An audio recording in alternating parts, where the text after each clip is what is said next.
We're talking about women's health today, and we're talking about the reality of it. Obviously, as you guys know from the other day, certain things that in anatomy we just can't share.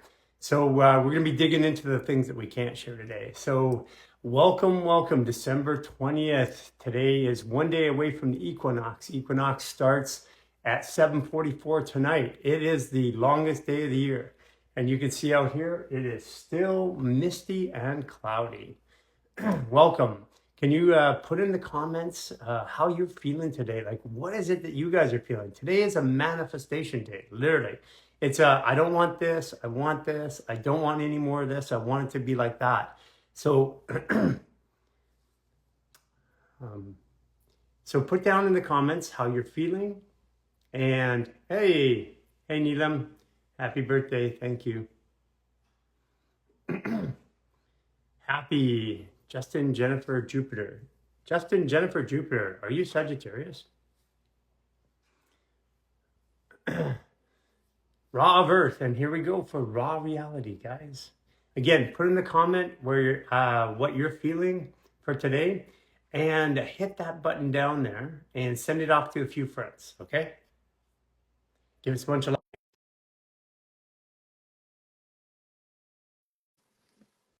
Shortest day of the year, absolutely.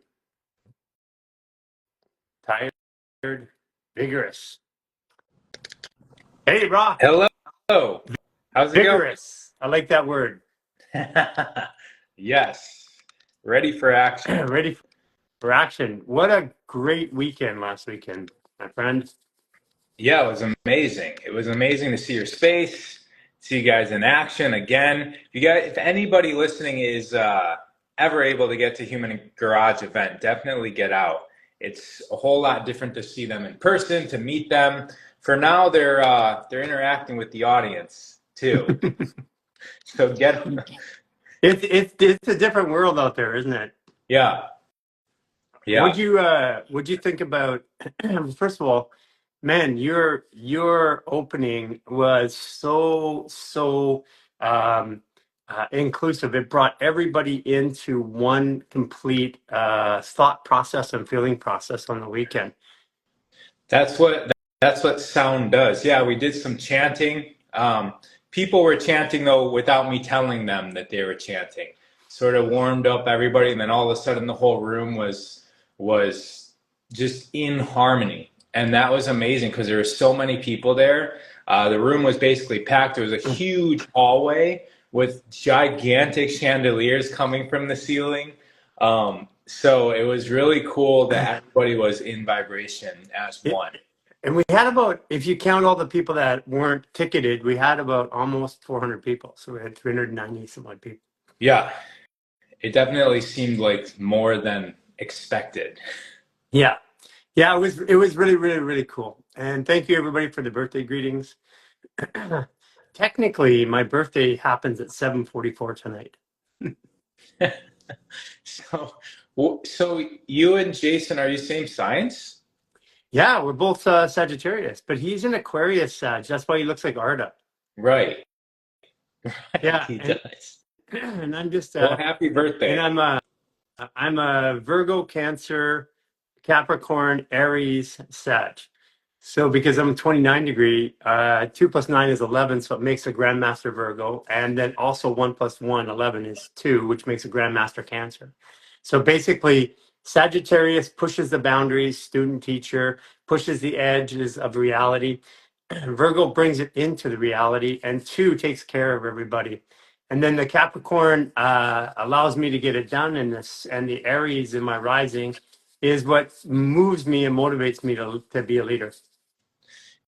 You're man, and you were born in like the very, very beginning of winter. The very start of yeah. Yeah, look at it out here. Like we've got a blanket of cloud there. Yeah. Yeah, it's just a blanket of cloud there. Right. Oh, so it looks like you're above the clouds. Yes, Yeah, I love yes. when it does Yeah, that in the mountain. isn't that awesome? Yeah. And I missed you getting in the ice cold water there because I was waiting for Lisa and Mary to come down, but but on our climb, and we got some video of this, I think, on our climb, raw at the end of it, there's this ice cold pool in the bottom of this waterfall. And so we come down there and Raw's in his skivvies, his underwear, and he's sitting in the cold water pool. Yeah. It wasn't it was pretty cold, but the I was taking cold showers at your guys' house, and that was cold Yeah. compared to like the Southern California cold shower. Yeah. The water in Vancouver coming out of those pipes were super Yeah, cold. because we're in the mountains, so the water comes right off the mountain. Hmm. Right.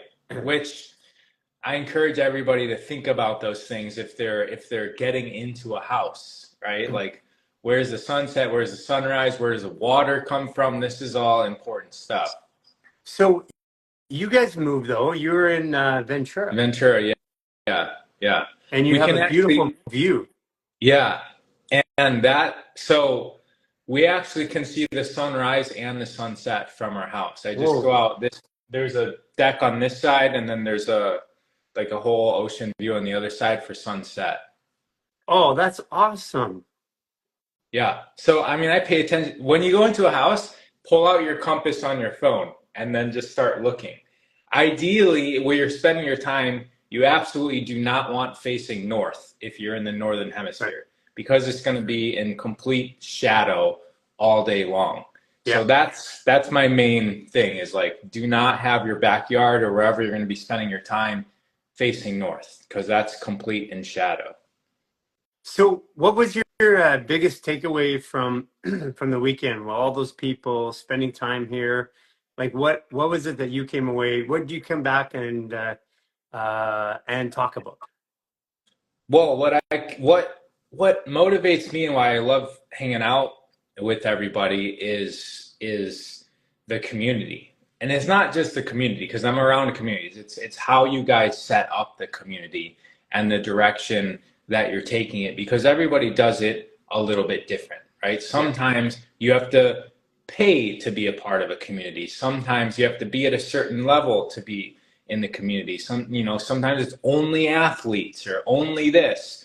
And I just really enjoy how you guys are bringing people in a fashion that they can learn and then also, still be connected to the inner circle in a way that they can, come over to your guys' house and we can all enjoy dinner and share conversation together.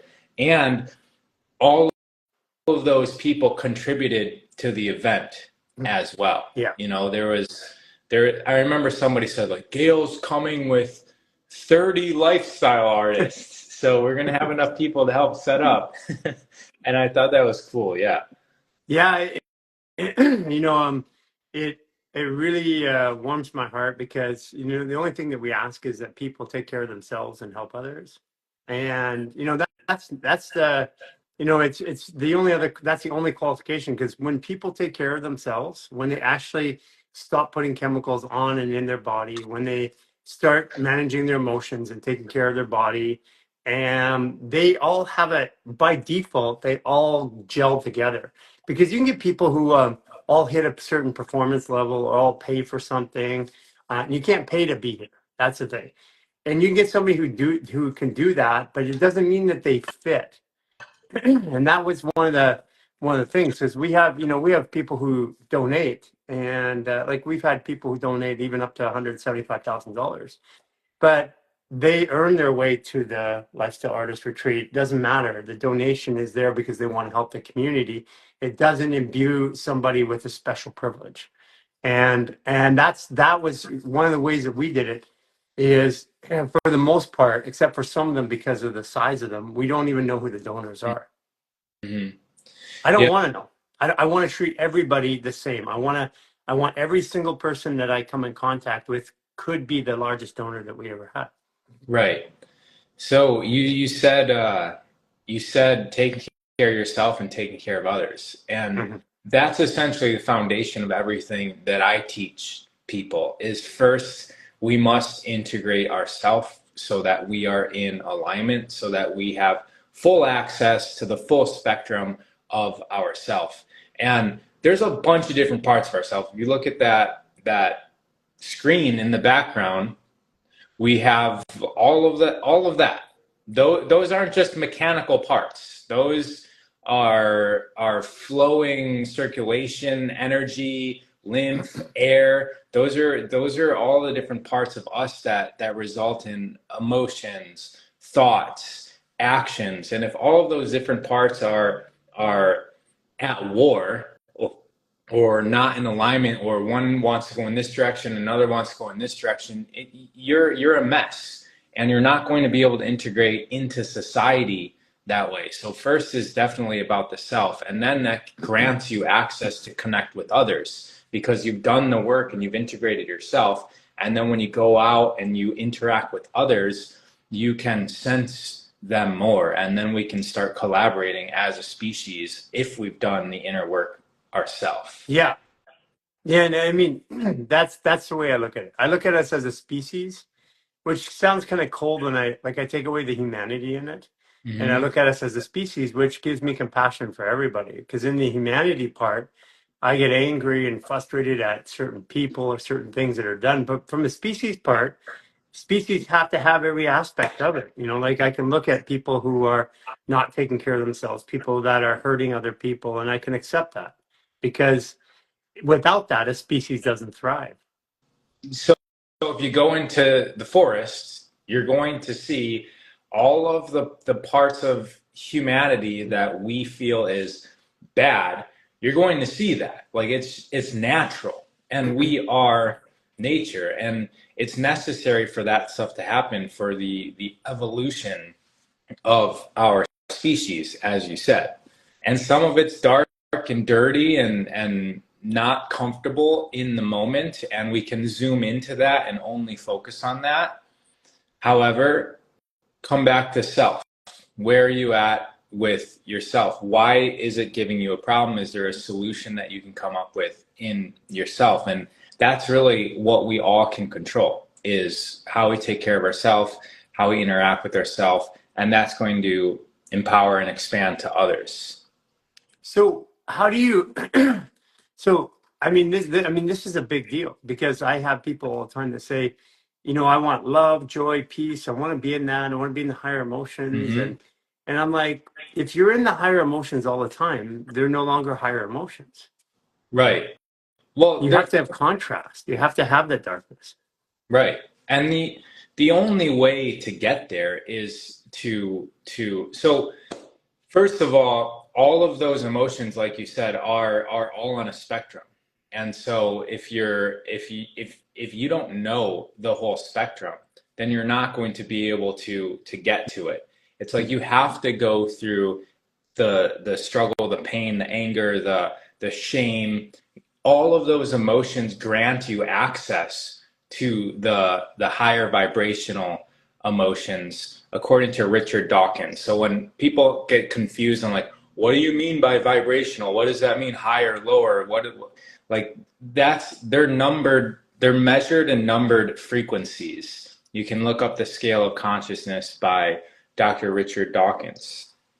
But you have to go through it, and it's necessary to experience joy. You have to experience anger. Anger is what got you into action to move you so that you can find harmony, happiness, joy. So what do you do when? What do you say to people that? I mean, there's a lot of emphasis on this, especially in the spiritual community. It's like peace, love, and light. Everything has to be good. And then usually what I find is they run up against something that's dark or angry or something like that, and then they beat themselves up because they're in that spot. It's everything's a cycle. We're cycling. So we don't just get to stay in one spot. If anything, the worst thing is not progressing, right? So progression is what brings us true happiness. It is the purpose of life, progression. And we don't just progress in a linear fashion. Life is a little bit more complex than how we were taught in school, right? In school, we're just like first grade through 12th grade, and I just keep on getting better and smarter, and everybody just go. That's not how it happens. You go through, and then you relearn, you remember, you re-experience those same situations again. Hopefully you've integrated the lessons, because guess what? Second time through, fifth time through, 50th time through, they get harder. They get more difficult. They get more challenging. Back to, we didn't just come here to coast, right? So if you Right. imagine being experienced downhill mountain biker, it would be like torture to just ride on flat roads your entire life. Like, they want to bomb hills. They want the danger to keep on increasing so that they can increase their skill level. So what was difficult 2 years ago is now, like, you understand it, you get it. And it's the same thing with every aspect of our life. Just because you've done the work doesn't mean it gets easier. In fact, it gets more difficult, it gets more challenging, because you are more capable. So those that are going through the most challenging circumstances are the ones that are the most capable. You must be strong if you're going through this hard situation, because otherwise you wouldn't be there. So remind yourself that you are capable, and this is here for your own self-enhancement, progression, so that you can add to the evolution of our species. The situations we're in right now are going to add to your value 10 years from now. You know, This, so we have a lot of people out there, and I saw some people in the comments by someone approached claiming to be you. Reported them. That's good. oh yeah. So we have a lot of people out there that blame themselves when they get angry. You know, like, one of the things that I've learned over this last little while is when I get angry, when I get mad, when I blow up and stuff like that, is to not beat myself up. When I do something that I don't like, I instead of getting mad, why did I do that? I so stupid. I can't believe it. I'm so ashamed. I go, whoa, that was impactful. What is it that's driving that now? And by doing that, I take away the worst part of it isn't the action, it's all the stuff I do after the action. Mm-hmm. I mean, one of the first things we learn in psychology, which is what I went to college for, is the things that we don't like about somebody else is really what we don't like about ourselves. So if you're in a situation, or you're whether it's an experience or somebody that's making you angry, that's a window into your own soul of it's highlighting where you could be looking to resolve the issue. Whoa. Okay, wait for me to come back. Your advice on alcoholic leaving rehab today, not been sober longer than 30 days ever. Okay, my alcohol is about sadness. At the core of it, sadness is connected to fear. The 28-day reset, I would get in right away. I would start taking Power Kirk and the supplements. It's the feelings and the emotions that drive you. Stress and dehydration are the first ones that will drive you to drink with those emotions. So foundation, the 28-day reset supplements, including the probiotic and the masszymes, because the probiotic helps you create serotonin. That's what's going to keep. It's the feelings of serotonin, dopamine, oxytocin. It's going to keep them from going back. And if they're alcoholic, almost 100% for certain, they're dehydrated. So that'll help. And then fascia maneuvers, 15-minute stress reset. Do it with them.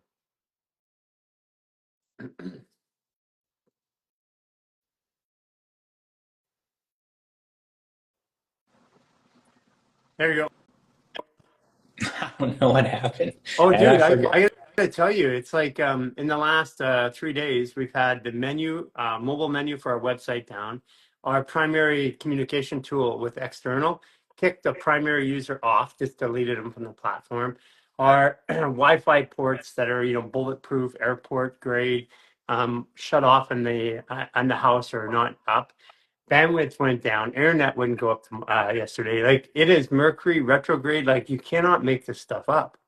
Yeah, and myself and almost everybody we interact with down here were extremely tired Monday and Sunday. Like, we're like zombies.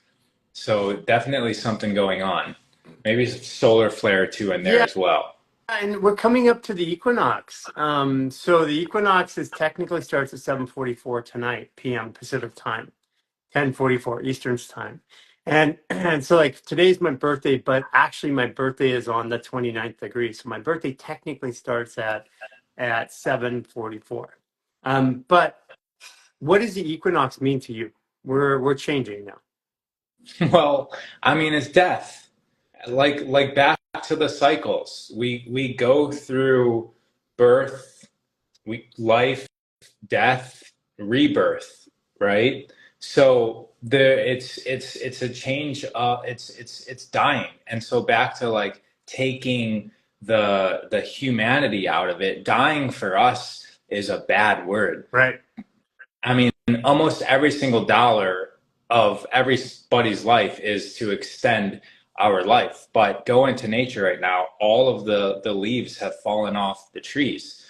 And all of the different aspects of ourself are like those leaves, and we're the tree. And so this is a time of shedding. This is a time of hibernation. This is a time of resetting.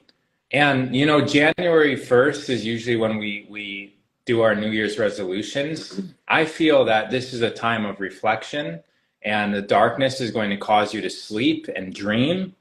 And the activity, the action, the actual birthing of all of these intentions don't have to happen January 1st. So we don't need shame if we're not actually doing it, because this isn't a time where our body feels like producing massive amounts of energy. That's going to come when the sun starts coming out. Right. But right now we're going into darkness. So darkness is the unmanifest.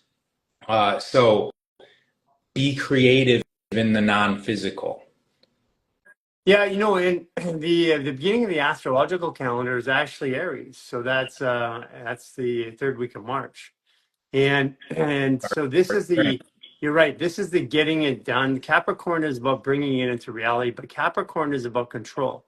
So from now, from tonight, starting tomorrow, people are going to try to exert control over their lives, over their personal health, over the people around them, their situations, and they've been making decisions about what that control looks like. What do they believe? And today is a day that everybody, especially today, all the way through to tomorrow night, is a day that everybody's going to be tested on what they believe. Old patterns are going to come up, and people are going to go, "Oh shit! I thought I got rid of that, or I thought I didn't believe in that." And this is what's going to happen. That's why I love astrology, because it's like precise. It's amazing. And a lot of people have woken up, right? They've become more conscious in the last few years. And I know that because I used to message every single person that followed me, and I just got that message a lot. You know, I became conscious a year ago. And so, you know, these last few years have been a great awakening for a lot of people. However, it's not the end. We all must remember back how we used to think 10 years ago. Those patterns evolved. We're not done evolving right now. So it's really easy to sit and be comfortable in our current paradigms, but be aware that those also can be shattered, and they will be. Well, And be that's open what's to it. happening is we are, you know, what's happened to us recently is really big names in the industry have, in our new paradigm, have reached out and says, we want to partner with you. Like we're talking some big, big names. And this has all happened since Saturday. And it's the new story. So Right. things are coming into our lives, but we have to be aware. We have to be looking for it. But if we're still trapped, and like the testing for today, by the way, and tomorrow, is you're being tested to see, am I going to go to the old story, the old beliefs, or am I going to go to the new story, the new beliefs? And it's all about our reaction. So this whole thing for the next 36 hours is really about how do we react to the stimulus. That's great advice. It's are we ready? Are we willing to take this step that essentially we've been asking for at some level? And when it comes to us, are we going to even recognize it? Are we going to seize the opportunity and move forward into it? Because it's definitely going to be not like we've been before, which is uncomfortable and it could be scary, and it could lead up to all those emotions that we tend to stay away from. But that's the opposite of evolution. So what do you do? Do you have a ritual or something you're going to do for the solstice? I don't. Okay. No. Sometimes I go, a lot of times there's somebody doing something, and I go do something on like that. But we just moved to a new place. We've been pretty distracted with that. But everything you just said is a reminder to look out for, that opportunity and seize it. So that's, I guess, going to be this year's uh, ceremony for me. Yeah. It's going to happen. I can already feel it. I can already feel like almost like holes opening up, that I can slip into a new paradigm of reality. So is there a belief of yours this year that's changed that you can really articulate, like something that where you go, whoa, I really believe this, or I didn't before? So for me, it's a constant. Uh, it's what you were talking about. It's being in the high vibrational emotional states, being the preferred state versus allowing the other emotions to move through others. I feel like I was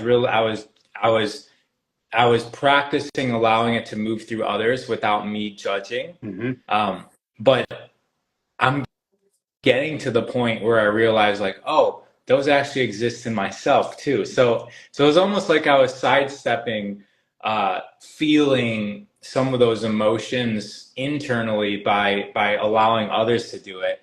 And then I realized like, oh, but this is still happening within me, and to not ignore it and to not fight it, and to open up. Because when I do get frustrated, which is very rare, it's like maybe it's rare because I'm staying away from it. You know what I mean? So is there a way for me to push into that and discover? Because there's always things in our life that we can enhance, right? And maybe the enhancement comes by pushing into those areas. If my goals and my dreams and my life isn't pushing me into those edges, into those boundaries, then maybe I'm too comfortable. Maybe I've purposely relaxed myself to the point where I'm docile enough that I never get angry, never get sad, never get too hyper emotional, because I'm just sitting comfortable. And that's like kind of like on the main stage for me. Not that I want to force myself to get angry, but what's going on in my life that I'm too far on one edge. So when you do get angry, what do you do? Like, what is the normal go-to process? Like, do you calm down? Do you do a movement? Do you sit in silence? It's this, I can feel this like building up in my body, right? And I'm assuming that's chemicals, because it just feels like a fire and it starts to shake my entire body. And it almost starts to even, I can feel my whole consciousness, and I'm sure that's shifting into a different section of my brain, and it starts to change even my brain wave frequencies, and I can start to feel all of that because I'm aware of going in the opposite direction, right? I'm very conscious and practiced in like calming myself through meditation, and that's a whole process where you can feel yourself kind of dropping into this zone. So when I feel myself going in the opposite direction and almost losing attachment with calmness and starting to think different things, this is what I'm really easy. I can pull myself out of that with a few breaths. Hmm. Just You were focusing you were you on were the breath. talking about that, just breathing up, like it's the same thing as when you get nervous, like before the event. Yeah. So when you let in the air, right? Like an inhale and inspire, breath etymologically means spirit. So what we know of as spirit is the meaning of it beyond the words is breath. Like breath and spirit are the same exact thing. So I bring in the essence of the universe through breath. However, the point that I was saying earlier is instead of going to just getting rid of it, because that's just kind of like for me just erasing it. The questions that I'm starting to open up to is like, why is this happening? And highlighting it. Because that cycle, if I just erase it, then I'm going to experience it again next time the same situation happens. Right. But for most people, so if we do, so I've taken people through a lot of psychological reprogramming drills. If we are aware, like, oh, this is because my father took away my doll before dinner time every single day of my life, and I didn't understand why I had to give up something to get something. And so you get in these situations where if something comes up like that, where you recognize the trigger, a very, I don't want to say easy, but a very simple way to work on yourself is to bring up that situation in your life. Go back, remember, like actually become one with the memory and journal about it. Journal about all the times your dad took away your doll, how mean he was. Yeah, like you were 7 years old. You weren't able to understand it from your adult consciousness, but now you can. So there's a lot of things that happened to us when we were younger that we couldn't comprehend in the moment, and that set a program into our life that if we don't go back and sort of unkink that program, we're not going to be able to write a new program. And a way that you do that is journal. Journal for 10 to 15 minutes on the situation. Like, what do the colors look like? What does it feel like? What are the emotions? How hurt were you? And after you do that for 10, 15 minutes, relax for a second, and then rewrite the scene. You have to overwrite programs. You can't just say, I don't want to do it, because that's a very weak stimulus, and your body's just going to keep on running the program. So if you bring up the program, get deep into there, and make sure you're relaxed and calm, and technically you should be in theta brainwave frequency, which is a state of meditation. You can go in, bring up the program, and then overwrite it. Journal again for 15, 20 minutes on what you would have desired to happen in that situation. And it sounds silly just thinking about it now, but when you actually overwrite it, you literally are reprogramming your psyche. Well, you have 10 fingers, 10 organs. That's why cursive is being taken out of our culture, because when we're writing, we're actually expressing emotions. And and as we do more of this and less of this, we become, we have more emotions that are stuck in our body. Our hands are how we think about our emotions, and our feet are how we feel about our emotions. The cursive thing is like a stream of consciousness. Right. And like it's just very jarring to print, and it feels jarring. It's like it's almost like you shake yourself out of the stream when you're printing. Yes. And all of these things, like you said, it is on purpose. It is with intention. Like things you don't even think about, like what writing style, like things are, I mean, everything in our society is made to break, right?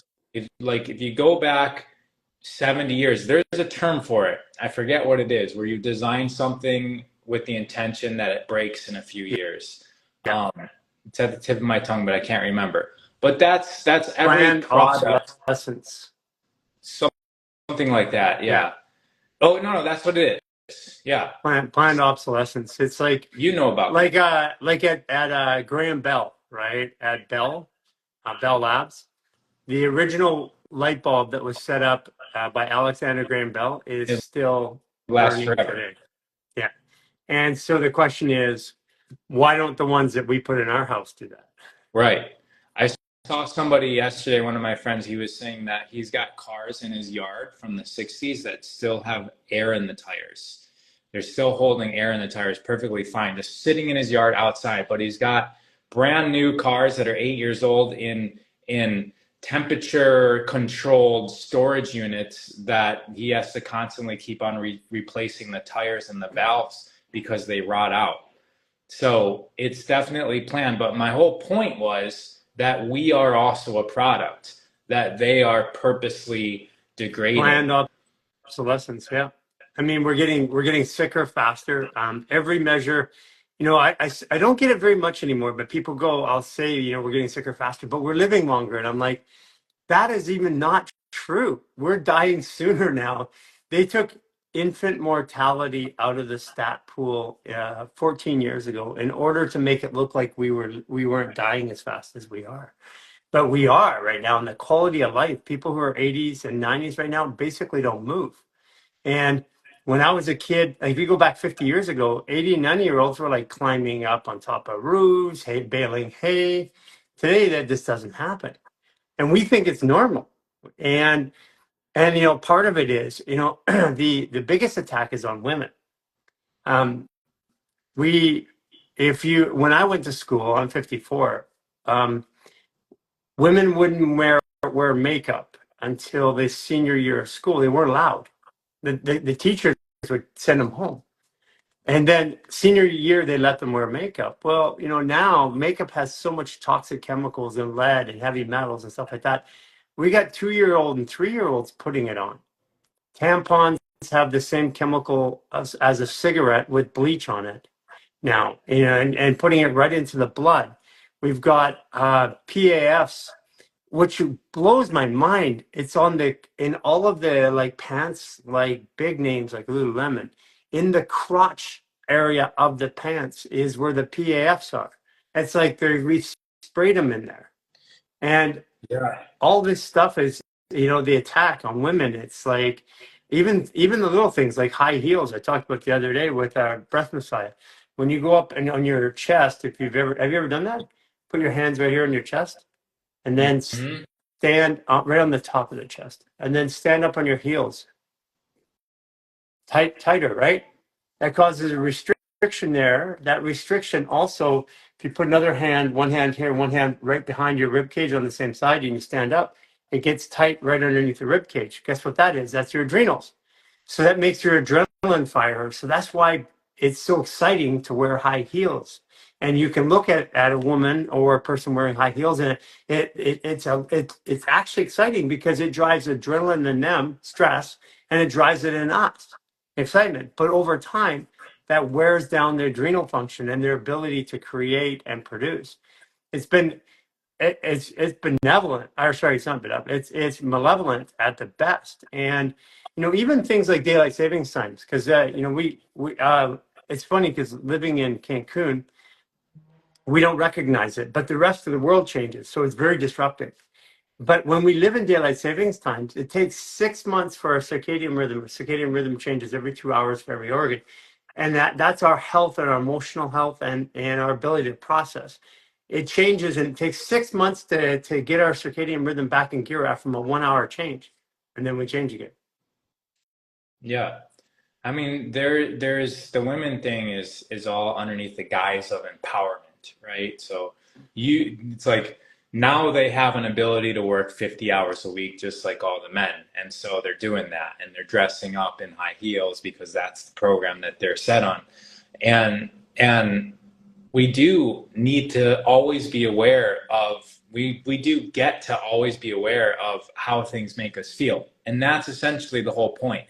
I don't necessarily hate the government. Like they have a right, or the elite. They have a right to an agenda just like we do. And I'm not saying you do either. You didn't say any, but being aware of their agenda, and then also being aware of our agenda and choosing our agenda over theirs is true empowerment, not falling into their story. Basically everything that comes out of the TV, everything that comes out of the school system, everything that comes out of the doctors. There are some doctors that have opened up and can tell you the truth. Find one of those. But everything that comes out of the system is to serve the system. It's not to serve you.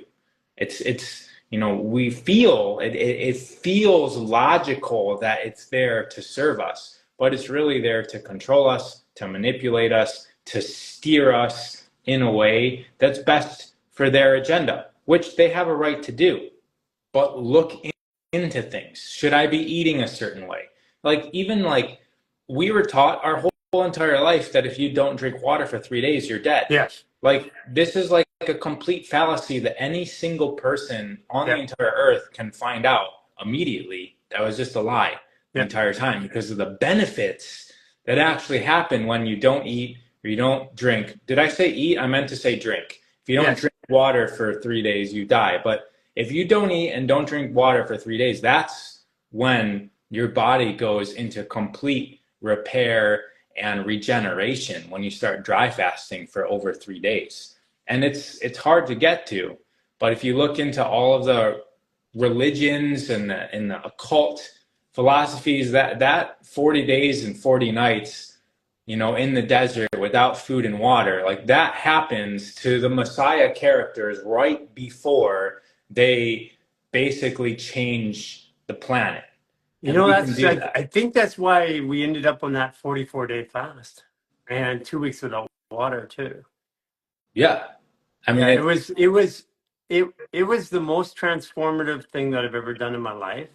I was really angry at first because I realized that I had been tricked and I had bought into a system and I had defended that system, talking about how you had to have your protein, carbs, and fats, and you had to eat meat, and you had to do this, and you had to eat, and you had to drink. And I didn't do any of that for 44 days. And the funny part was, at the end of 44 days, I was fat. You were fat? Yeah, I didn't.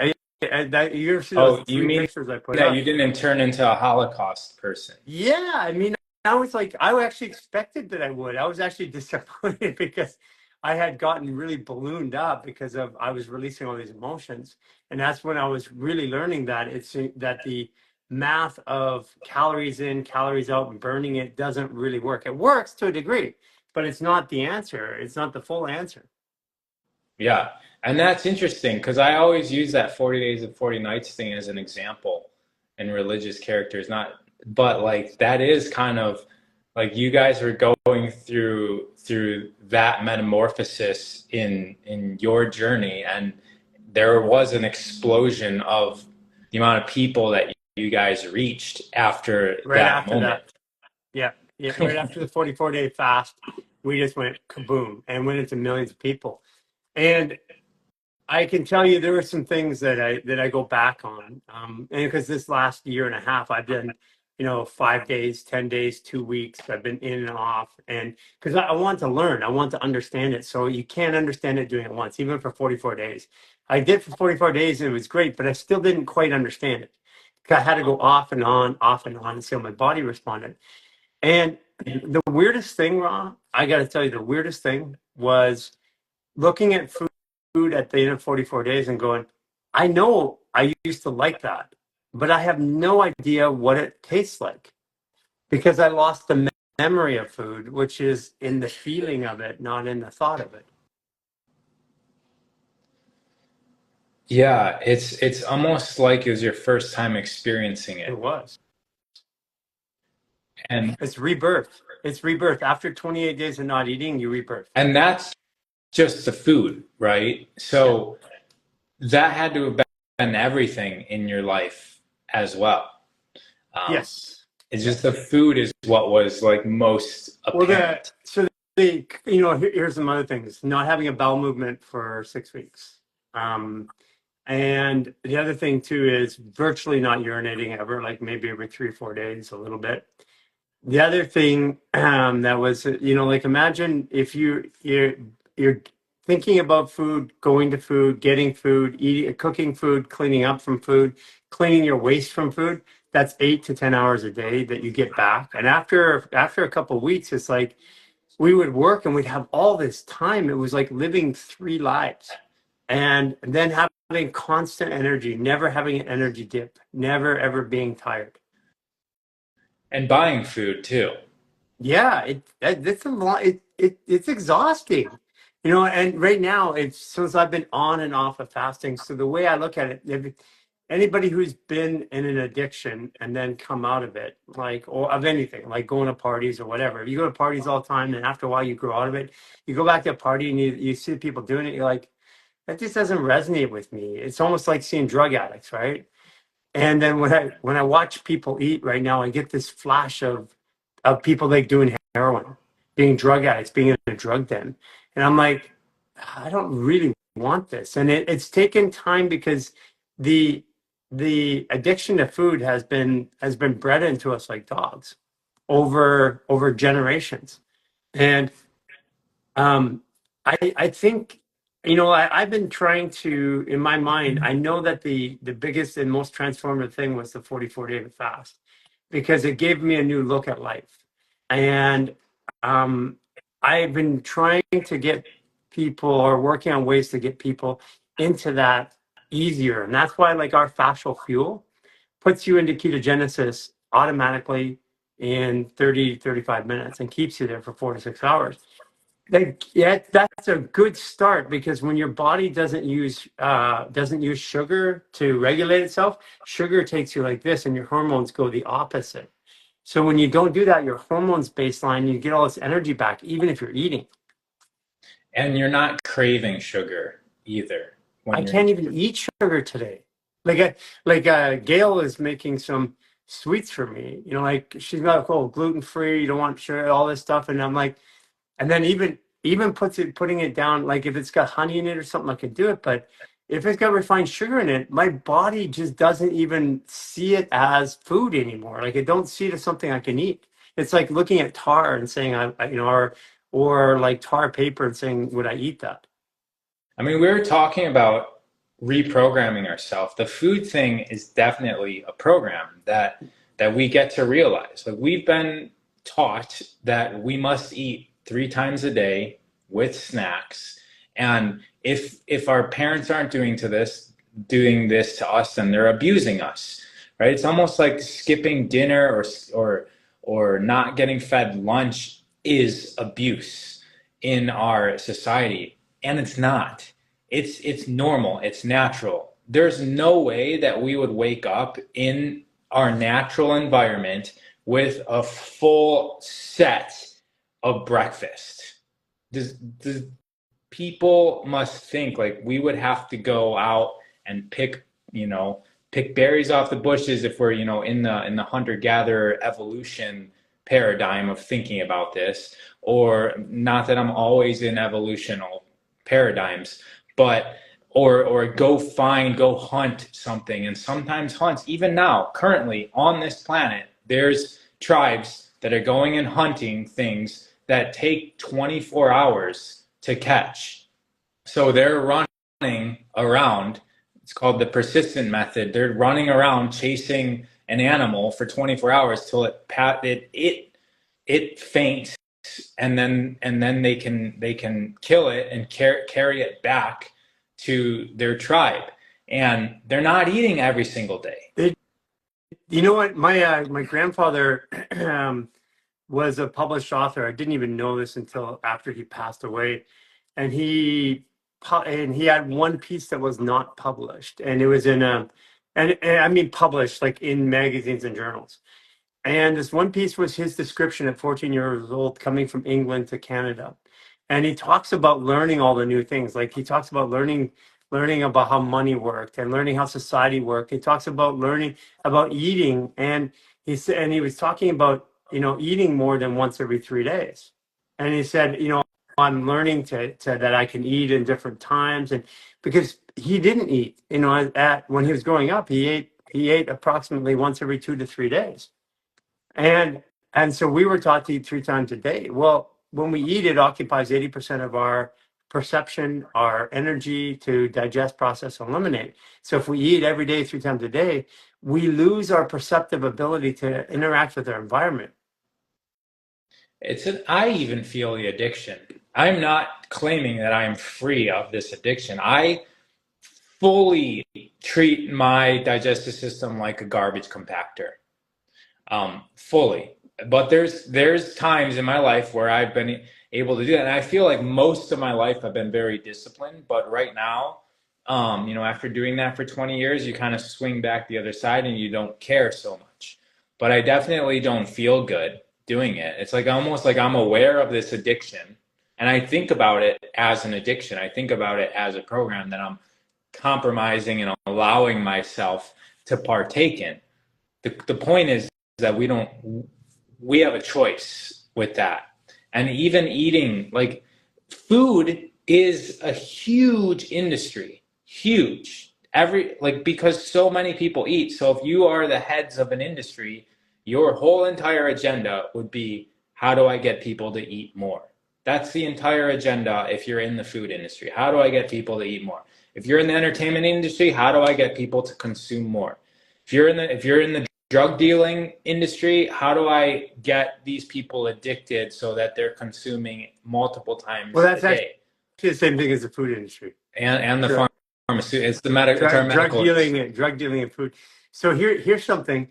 Drive downtown and look at every building, truck, or person that's delivering, servicing food, delivery of food, accounting for food, and look at it and say, how many of these vehicles, how many of these buildings would be here if we weren't shipping food around? It is literally 2/3 of all the infrastructure that we have. And you can see this when we go to, like, when an army goes to war, is 80% of the people and resources that are carrying are to supply 20% of the people who fight. So it's munitions and food that they're carrying. And that's the hardest part about being in a war. Right. And that, like, back in the old days, you would need all the women, and there'd be the people fighting, and then there would be like miles of the people that were preparing food and making things for the army. And yeah, this is us. Like, we're the army, we're working all day long, and then we have our supply of food. And it's huge. It's huge. There's a book, The Fish That Ate the Whale, that explains basically how the fruit, like, it's in the fruit section, the bananas actually, it's like the banana companies back in the day and how they were essentially in a war to be like the biggest and the best banana, and the types of bananas as well, because there's farmers farming there's tons of different types of bananas if we weren't Yeah, I the ones with seeds in them. Yeah, I have two banana trees in my they're ready to be planted in my backyard that I'm just waiting to find the right spot. But they'll have bananas in a year or two. They're smaller ones. They're like the apple bananas from Hawaii. But yeah, it's all a mafia. It's all controlled crime that allows these companies to establish themselves above all others. And now we just have the one type of banana that's in the store, and it's usually just by one company. Somebody mentioned about somebody coming from war and being malnourished here, and here's what I learned. I wanted to actually address that. If I can go 44 days without food and I can continue to do this, food is not a fuel. Food it can be a medication, but when we're in the third day of the fast, we produce stem cells. So what is the malnutrition in when in a war-like situation or in a containment situation? Malnutrition is the belief system that we need the food, because we have so many examples. As a matter of fact, NASA studied 2 people that lived without food, and if one person can do it, everybody in the world can do it. And there's a reason why that one person can and no one else can. NASA studied it. We have it in our community portal on our Mighty Network app. You just type in sun gazing, and you'll see the story where NASA studied a guy and said, yeah, he lives on sun. He actually doesn't even drink. He recycles his urine, all that stuff.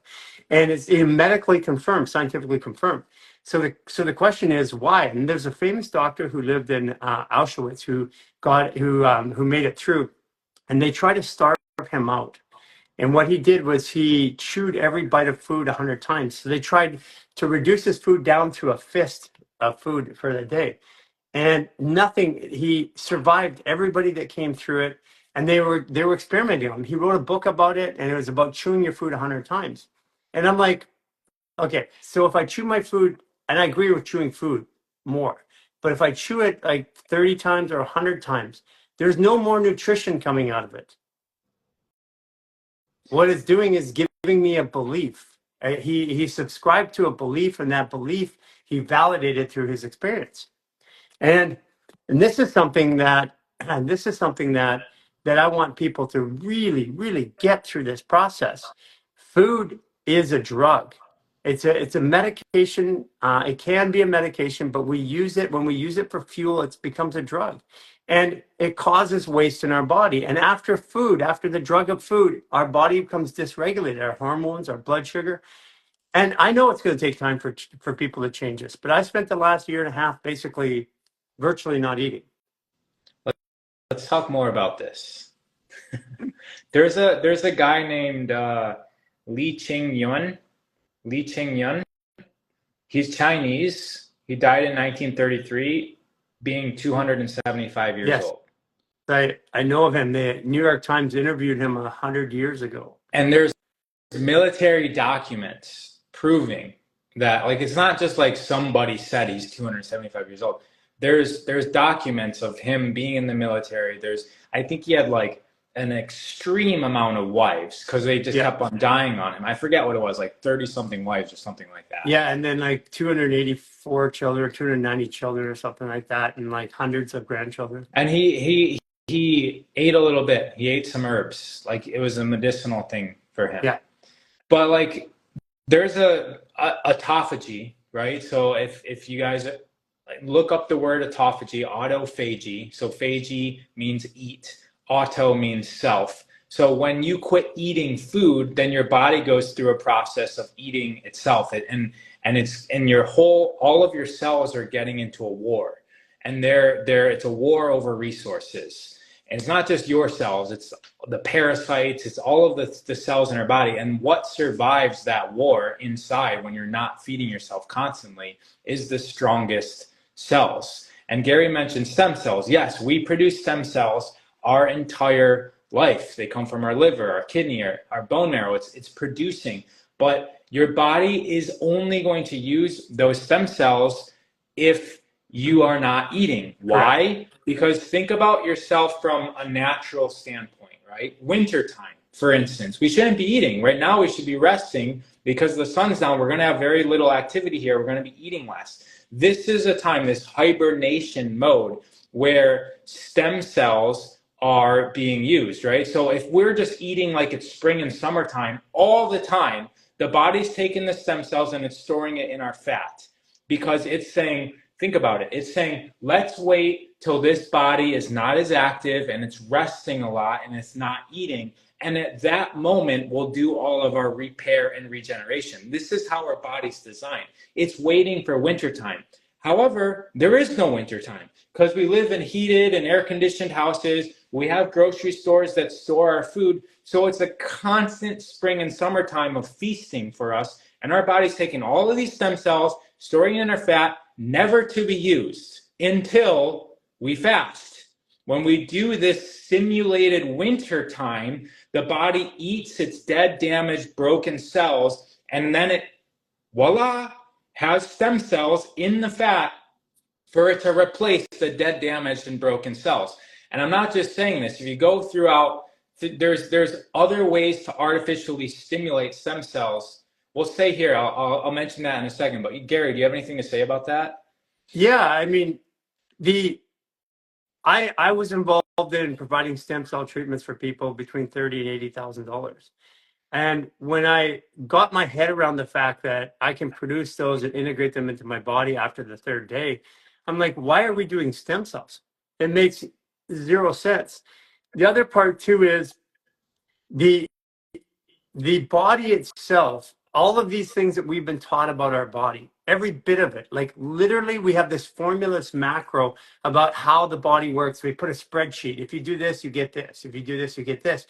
And the macro works, but what they did to confuse us is they gave us the value of this first cell. They said, here's what a human body does, here's how it works, so that nobody could ever figure it out.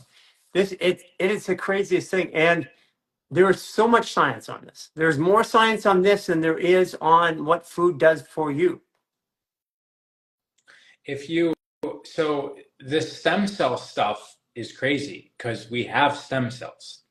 And another way to make sure that stem cells replace our current cells is stem cells are only going to replace dead, damaged, broken, diseased cells. So if you go over into the East, there's techniques that they use, like Paeda in Japan, or in Taoism. I'm looking around my room. There's these sticks that are made of, first you start with like bamboo, like sticks, and you hit yourself. And eventually those turn to steel rods, like little thin steel rods that you hit yourself, and you're hitting yourself all over your body, especially your organs, to basically break the cells that are too weak to be able to stand the hitting. And when you, oh, you're kidding. That's what they do. yeah, they're basically like killing the weak cells in their organs and in their tissue, up and down their arms, their legs, their head. They're killing their own cells so that the stem cells can go in, and the stem cell is going to go up to a cell and be like, okay, this one's damaged, let's replace this. But if it's just going around your body and everything's sort of healthy, even though it's like not optimal, but it's just there, the stem cell is going to pass on by. It's not going to replace it. Wow. Okay, now, thank you for that. I didn't understand. I've seen that, but I didn't quite get it.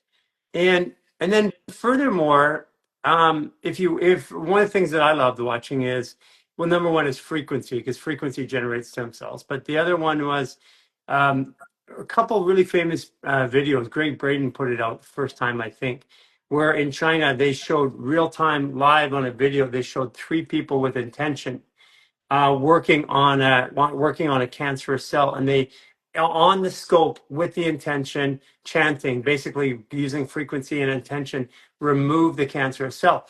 And it's been repeated experiment over and over and over and over again. And they were chanting heal. Yeah. I believe it was the word heal. Yeah. In Japan, right? Heal, or whatever language it was.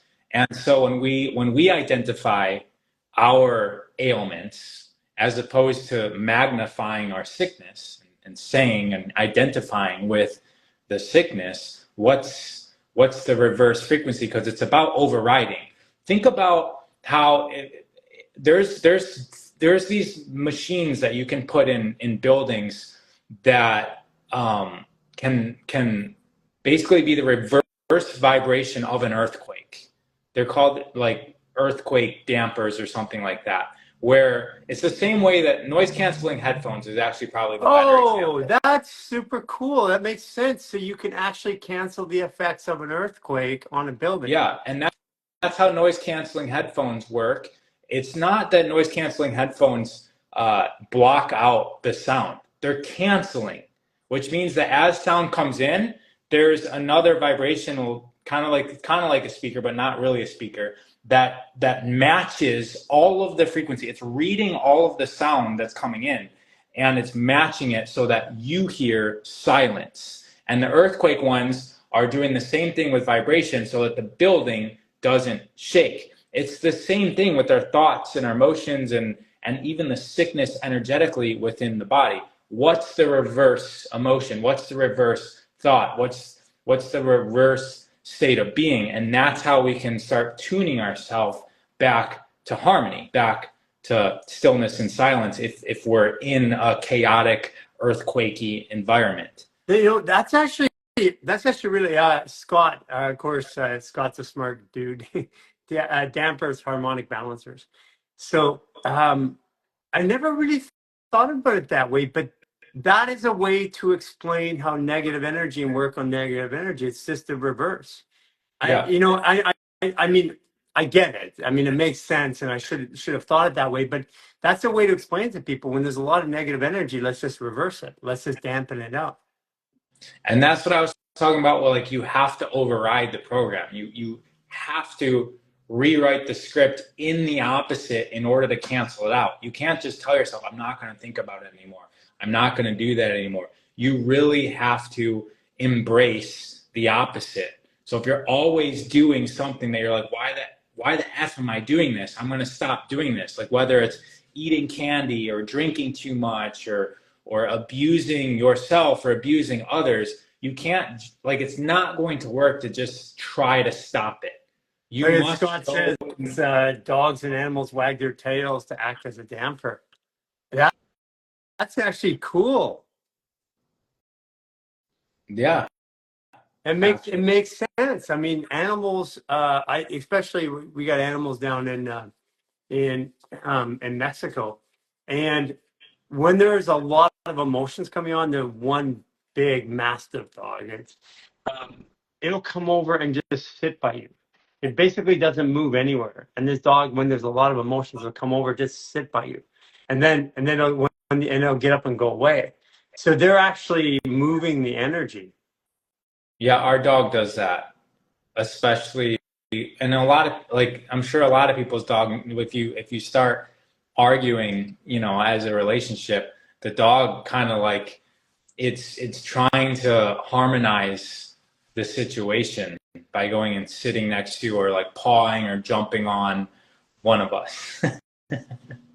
But even if Carol just like gets a phone call that she's like, going into a certain zone because of, stress with work or whatever, Solar is going over and mending the situation. It's kind of, it's his job. Like he's on it. He'll be on the other side of the house, and if something happens, he'll show up. And he'll By the show up way, we looking. have our weekly meeting to understand and document Pisces, you, Jason, and myself, where just so everybody knows that we all have Pisces partners, and we're trying to understand them. So we're going to have a weekly meeting, and we're going to start documenting stuff and sharing our notes. Yeah, it's amazing. It's amazing the similarities. It is. So Rod, it's been such a great conversation today. I'm looking forward to deep diving into some of these conversations. We're touching the edges of these. And I think maybe one or two of these topics we should go deep dive into it. Like you have so many facts and information that I don't have. And that's what I love about watching your stuff, going through your account. And if you haven't done it yet, follow Raw, is to dive deep into them. And like the thing with the hitting of the bamboo and then the rods, I've seen it. I had no idea what it was for.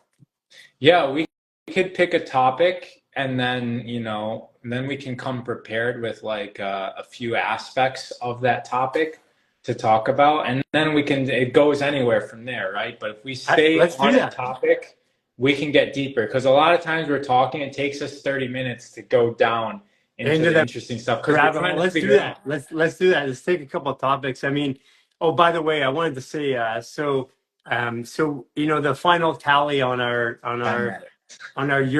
urine posts as we took 10,000 people that decided that they couldn't take it. But interesting, the one that we just put out now, not one negative comment on it now. And it's 500,000 views in a couple of days, and all of a sudden people are coming out of the woodwork. It's because we're taking these topics that people are, if you look at the shares and the shares and the forwards, it's like 3 times the likes. Shares And and I'm like, saves. what? The shares and saves. Yes, shares and saves 3 times the lights. And what that's doing is it means that it's a silent revolution of people who are already doing stuff to be healthy, and they need a champion to talk about it. So that's why we're putting out a bunch of this content before Christmas. So we're giving them the power to talk at Christmas about it. Yeah. I mean, people still have their paradigm to maintain, right? So even if they're dabbling in other practices, like with one foot in, they still have one foot in their other paradigm and things like that. Like even just choosing, not eating all of the food at Christmas dinner, not eating some of what your mom's cooked your entire life because it's not the healthiest thing. That's difficult for people to do and to say out loud. So they have to grab a little bit and, like I went through that, when I'm 20 years old and I'm like, I'm not eating any of this stuff anymore. And everybody was like, what? You too good for us? You're better than us? It's like, no, I'm making choices of my own. Yeah, All right. yeah, Well, happy B-Day, yeah. Thank you, Gary. man. I'm looking forward to what today all the way through the end of tomorrow when my birthday ends at 8:40 tomorrow.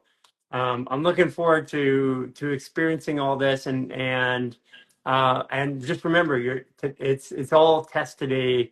It's your response to everything that comes up today, and it's going to be a Yes, powerful one for people today. it's amazing. Yes, remembering, and I'm excited too. Okay, Bye, buddy. guys. Take care. Yes, yes, it was. I love talking to Raw. I mean, first of all, it was so fun to have him up here this weekend here. I had an accident, and ever since, crazy, uncontrolled movement in my jaw. What can I do? Uh, Let's second here. Let's go live. Let's see what it looks like. So yeah, it's been a crazy day already. I see the old patterns coming up. They were coming up for me last night, the night before. I usually get it a couple days beforehand. Happy birthday, happy birthday. Thank you. Yes, absolutely. It's interesting, like darkest day of the year. Wait, I'm calling. Wait. Oh, I quickly had to go to. Here I am. Hello. Hi there. Hi, what's Because I your had name? Tanya, I'm so sorry. I had a full house with children, so I quickly had to go to the bathroom. Oh But I'm yeah, I so used to do happy. that when my kids were young too. I'd go to the bathroom, I'd turn on the water and then the shower, and I would just sit there. Yeah, yeah. Well, I'm so happy that I'm actually online because I have the weirdest movement. So I got hot fat over from the back over my body at a congress, and I did like this, and then my whole right side froze, and ever since then I do this, Okay, yeah, yeah, I know what it is. and Okay, I do not know what to do. do you want to? Can you put your phone down and do something right now? Yeah, Can you? I can. Just Yeah, instruct me. I'm in the yeah. bathroom. Yeah. Okay, so first thing we're gonna do is we're gonna do a jaw release. Okay. Do you have Yes, nails in your fingers? not very much. Okay, perfect. There you go. Act like this, right to the back. Okay.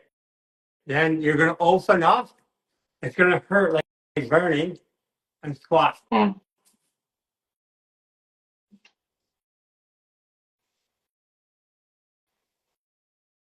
Oh,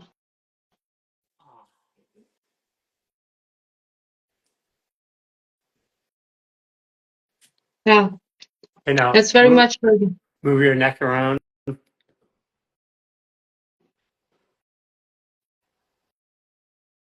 does that feel like? Yeah, it feels like pressure coming from like that side. Yeah. So take your thumb in your ear like this. Grab the ear. Grab it good, and then twist the ear forward really hard. It should hurt. Open up your mouth 3 times. Look up. Open up 3 times. Chin to chest. Open up 3 times. Look up to the right. Open up 3 times. Oh, Look up. Look up to the left. Then squat and just go back and forth.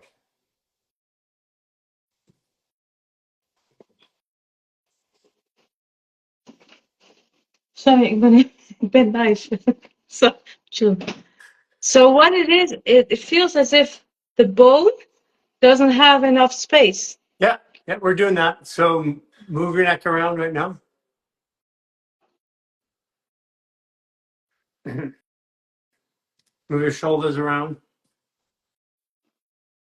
Okay. Take your left hand, put it on your right down there on the trap on the front. Take and push down and towards the shoulder. Take your Push right hand, put it on your down chin. towards. Yeah, Yeah. okay. push this way, Yeah. squat, and turn your body to the right. And look To up. the right? Yeah, and look up. Breathe.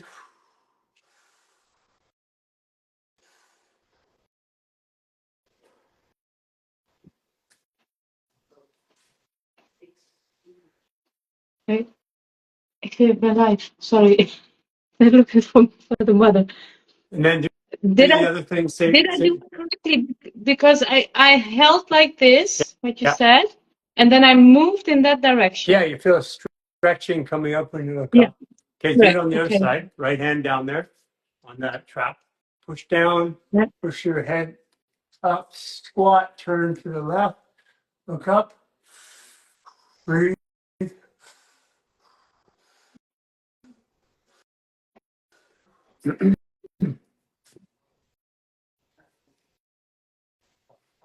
Okay. Okay, move your head and neck around.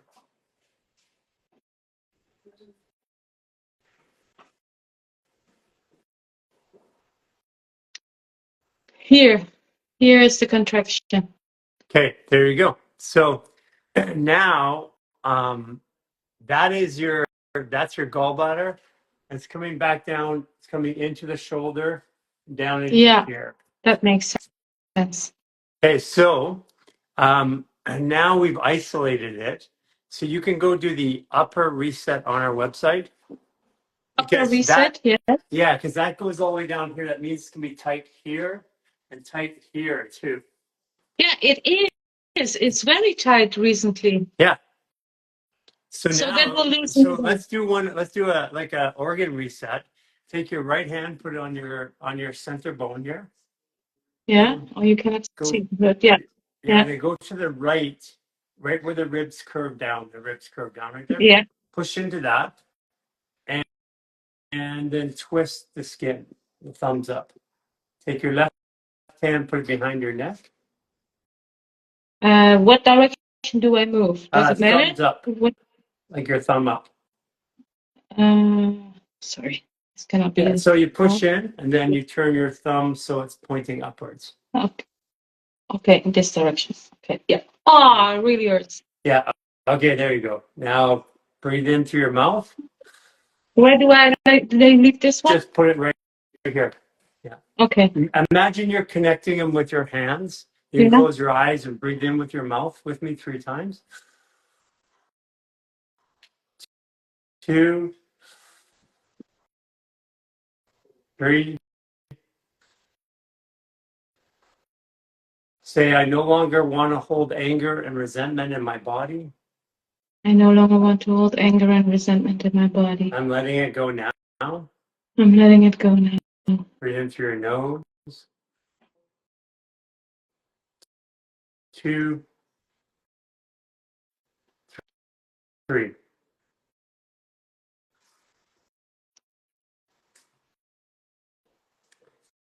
That changed the noise in your head, right? Quiet. Yeah, I felt like first there was a fierce pain and then it subsided. And then move your neck around and Oh yes, big difference. big difference, right? Yeah, there's a little bit here in the upper. Yeah. When's your birthday? 21 January. Do you want to come to Holland? I can bring you clients.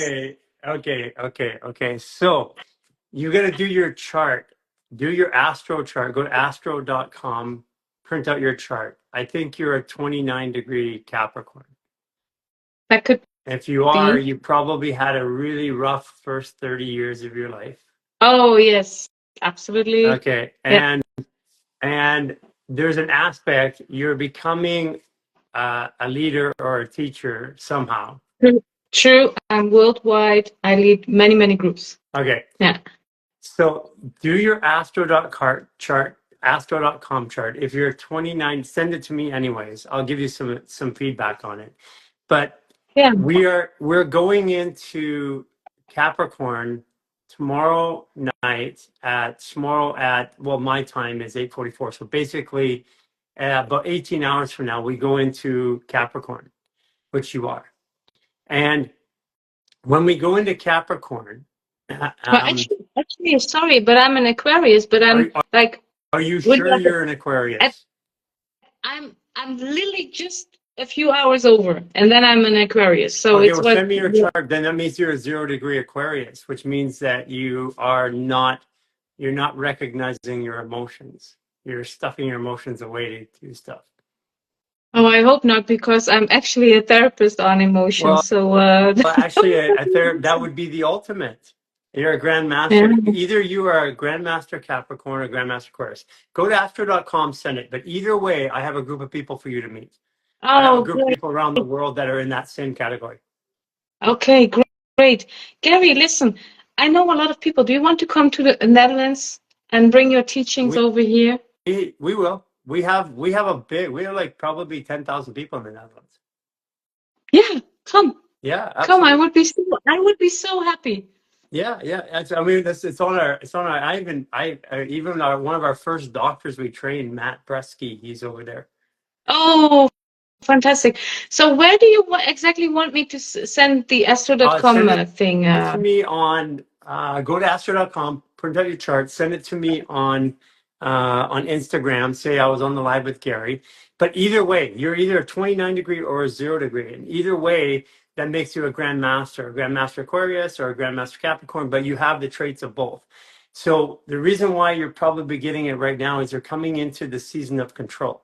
So basically right now, between now and tomorrow night, next 36 hours, or sorry, 18 hours, sorry, 24 hours plus some, the next 36 hours or so, you're going to be tested on control and patterns. And what that means is that when something comes up, do I go the old way I used to do it, or the Yeah, new way that I've been working on? yeah, that's already Yeah. happening. And I have a surprise for you. I'm choosing the new way. Yeah, yeah. I mean, I can tell that you are, and so you work with people as a therapist, No, I'm online or actually no, I'm actually I stopped doing well, you can never stop being a therapist, but I'm not doing it anymore.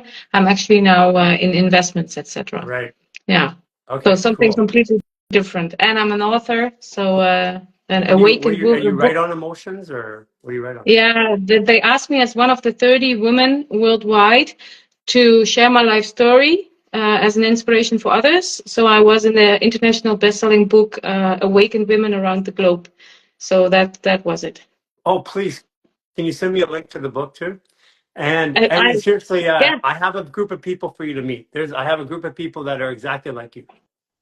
yeah. Well, thank you. So this is like, thank you so much. I was just sitting on the sofa and I really wanted to talk to you.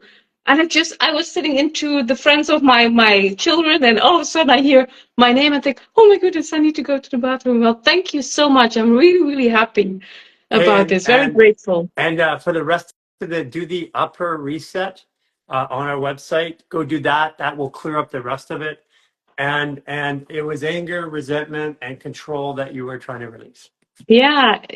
It happened after my mom died, and I was very angry that she died because I had taken care of her. So that was the story. So I can understand where it comes from. Yeah. Yeah, and there's more coming out. So Well, thank you so much. Can I send it here yeah, in send this it here to human words? Instagram, and they'll forward it off to me.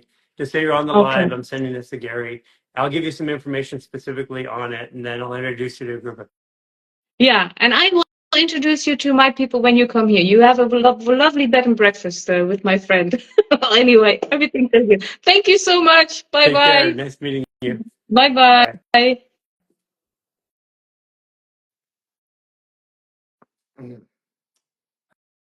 Yeah, totally twisted for elderly. Do them the seated maneuvers. Those are the best ones for elderly. And by the way, seated maneuvers aren't a downgrade; they're an upgrade. They're actually really good. But it's just easy because most people, not most people, a lot of elderly people, a lot of actually other people can't balance. They're like this and totally twisted. That's okay, but if you sit down, it'll work. Yes, that was pretty powerful. Cold fog in the background. Yes, you guys see that? You've been watching this as it's been changing, and then my Then my light got really bright. I have a rectal prolapse. Compassion to yourself. Yes. Actually, we could get Gail to do this. Is Gail here? Yeah. There's Gail. There's in the summertime I did a rectal prolapse video. It's on YouTube, or it's on Instagram, and it's around the time that we worked with Quinn. That should probably go on YouTube. It's a whole rectal prolapse treatment. Somebody was asking for it. I just wanted to remind you. It was right around is in the summertime. It was on Instagram. If we go find it and then pull it up and put it on YouTube. Rectal prolapse. It actually has a big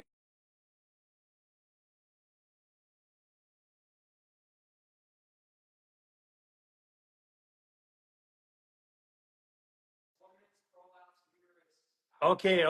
That's what I was looking for. Okay, it is on our YouTube. Women's prolapse uterus. It's on our YouTube. You can go find it. Thank you. It's a whole live. Everybody, I think my dad and everybody's trying to call me to wish me happy birthday because now my phone, I guess it's letting family through or something.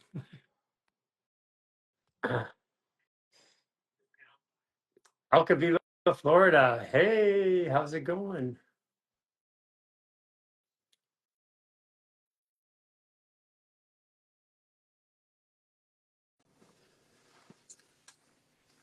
With it right now. Suzanne. Hey, Suzanne. Hi, Gary. How are you? I made it finally. Yeah. I've been So sick. you're in Florida. Tell everybody you're a Cancer. Your birthday is what day? July 3rd. July 3rd. And are you 11 degree or 12 degree? I'm an 11-degree sun. Yeah.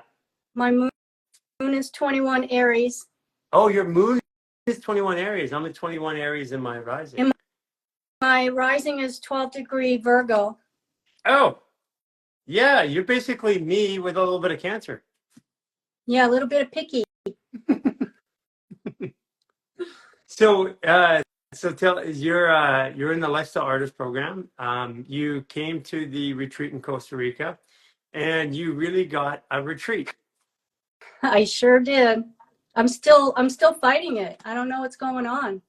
I'm just the sinus, and like there's been a few days where I couldn't even get off the couch. Mm-hmm. So it's been you look healthy though. I know, right? Yeah, like that's a complete detox. That's what's doing.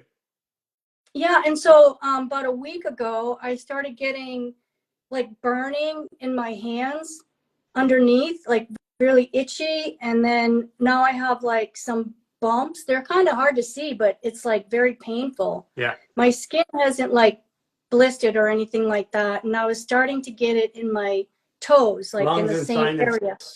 Lungs and sinus. Yeah, I still got the green snot. Yeah, that's a good thing. It's your body's clearing out. I mean, some of the things that you can do, you can castor oil pack put castor oil on your face, but you can put castor oil on your lungs. Like you can put it on there and put a heat pack on there. That will help it detox further. More minerals and bathing. Are you bathing in minerals every day? I wish. I don't have a tub here. So that was one of my questions. I was looking online and there's like the inflatable ones, but they're all made of PVC. Yeah, that's not gonna, for bathing with the minerals, you'll still be okay. Yeah. Oh, okay. I mean, yeah, you're gonna have all the minerals. You're absorbing the minerals. The inflatable ones, it's still gonna work. It's gonna get it out because your body's looking to get in all the layers of tissue. It's looking to get the minerals. So the minerals, like the minerals, are what's going to clear out the mucus. But you're having it here. You're having it here. You're having it on your feet. This is all to do with the lungs. Okay. Yeah. So been kind of going through all of that still. So I'm going to order the inflatable tub then, because I just wasn't sure about the PVC part. I don't like, but yeah, I can. Yeah, I'm with you that too. I would prefer not to, but again, it's one of those things. If it's the need to get the minerals is going to override the PVC thing. Okay. Yeah, so it was interesting because when I was in CR, I my nails started growing like hard and really nice. And then like 3 or 4 days after I got back, they just started falling off again. So there's something about the environment there that's dysregulating you. It's the water. So we have a lot of chloramines in this tap water. Yeah. So I mean, I like when I went into the States back to Joshua Tree, we were there for a week, and I like my skin had changed, my body, my thoughts had changed, and because we were showering in fluoride and chloramide water. yeah, so I've been trying to avoid it as much as possible, putting gloves on when I'm cleaning and stuff like that. I have my Vesta here, so just using that as much as possible. Do you like put 2 or vitamin 3 C shower heads or bath bombs? Okay, so I got one of our Alcaviva shower heads. Yeah.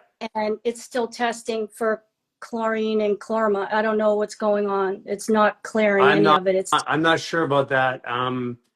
The vitamin C shower heads are really, I don't know. I don't know anything about that. You can talk to them, but the vitamin C shower heads have worked really well. I've used them in the past. Yeah, so I might have to switch to another one and see what happens. Yeah.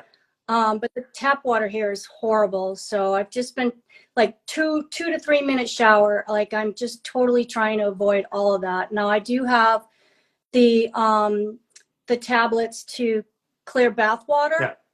So I have that all ready to go. I just got to get the tub and start doing it because like you, I mean, I'll be in that several times a day. Yeah, I think that's going to be the big difference for you. How far are you from the ocean? Not that far. It's just been really cold over here. Oh, come on. I get in the ocean over here.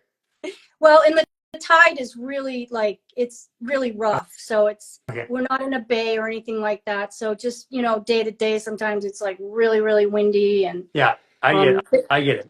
But yeah. get in the water. That's going to be it.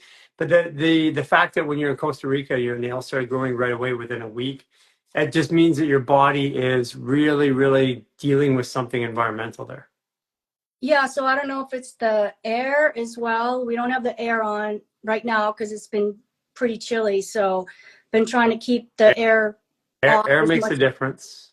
as Yeah, much it makes a as big possible. difference. I mean, you're still in Florida. You're still being sprayed by chemtrails. I know, right? Like I came over here because I wanted more sunshine, and I literally there's like the sun is hardly ever out. But it's not even the sun. It's the chemical trails, and that's mostly why the sun's not out. Is they're geoengineering. Yeah, so I'm basically just doing I have that sea moss, doing those minerals. I have other versions of sea moss. I have some gummies and another package that I got to make the gel with, and just doing the silica and the boron. Yeah. Yeah. Yeah, what's happening is you're detoxing your body and the outside elements aren't supporting it. So like the water, which is the biggest detox path. Well, the biggest detox pathway is through your breath. Mm. So, but the second one is through the skin. Mm. And if your body's reacting, you're probably hypersensitive to the fluoride and to the chlorine and to the fluoride. And that's what's giving you the issue. But the bathing will change that, I'm sure. Yeah, so I'm gonna go ahead and do that. Like after I talk to you, I'll just get it because I was just really leery about if I wanted to use that type of PVC while I'm soaking, So what is this? Okay, that's the physical stuff. So what has this done from you from the emotional mental side? What is it? What's changing in you? Because I can feel a change. Yeah, I'm still in a situation, sorry, That's okay. that I'm trying to move on from. So it's just been very challenging. I've had family members here. One of them left, so that kind of helped the energy in the apartment. What are you trying to move on from? Just toxic relationship. Mm-hmm. Yeah. I started following you over a year ago now. It was right before my third surgery and my second surgery on my hip. And you know, you've just answered everything I had been seeking for, trying to figure out how to get out of this pain, you know. And so a lot has changed in me between the dynamic of the relationship, but it just triggers more for the other person. And so it's just a constant, you know, I'm trying to just, like, I can't speak my truth with my family. You know, they don't like it. It's uncomfortable for them. So I'm just like, I can't really even have conversations that often about much, you know. So I'm just trying to get myself in a position where I can, you know, have my own space, continue doing what I'm doing, and just focus on myself and see what happens. You know, I don't know if they'll move forward or not, but I'm moving forward. It took us when we came out during the pandemic. A large part of our family just shut off, and it took a couple of years of walking our own path, not trying to just not ignoring them, but basically ignoring them. Oops, went off there for a second. Was that me or her? Am I frozen? Okay, there we go. Hello. You were Okay, got you yeah. back. Yeah, so it took me. It took me a moment, all of us a moment. Cynthia basically didn't talk to her family for almost 2 years, and what that did, it was gave us a space and time to work through our stuff. Now, all of our family is highly supportive and active and working now with us, but for 2 years they were like, it was complete bashing, and it's because it's because she chose to walk a different way, and the same thing with me, and even with Jason, there was this pressure from that outside. So we came away, and when we came to Wait the Lions Bay, we were able to be ourselves and interact ourselves, and we took ourselves out of the daily interactions with people, and it just gave us a chance to be stronger in our own convictions. And that's, a lot of also what you're dealing with, because it's the lungs, is grief. So yes, you have a physical issue you're dealing with, which is grief, but it's the emotional issue that's not letting it move past it right now.